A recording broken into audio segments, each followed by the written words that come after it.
Betrayed by love, promotion. I found out my girlfriend was sleeping with my boss because she screamed it in my face, drunk out of her mind, in the middle of a crowded party.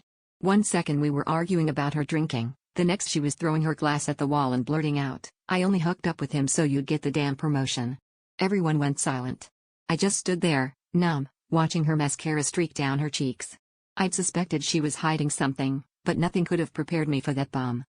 I left her at the party, drove around until sunrise, and replayed every late night she'd spent working late or meeting friends. Every time my boss had given me a knowing look at work, every time he'd pulled me aside to say I was going places. It all made sense now. The promotion I busted my ass for wasn't because I deserved it, but because my boss was screwing my girlfriend. The humiliation burned worse than any fight we'd ever had. When I finally confronted her the next day, she was sober but unapologetic. She told me she did it for us, for me. "You wanted that job. I just made sure you got it. What's the big deal?" She even had the nerve to say my boss was willing to keep it quiet, as long as I played along and kept performing at work. The betrayal wasn't just her cheating, but her turning my whole life into a transaction, like I was some pawn in their twisted game. I thought about quitting, about blowing up everything. But I didn't. I started showing up to work, playing the part, seething inside.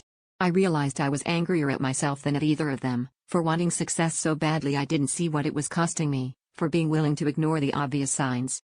That's the secret no one talks about. Sometimes the real betrayal is what you let yourself become, just to get what you thought you wanted.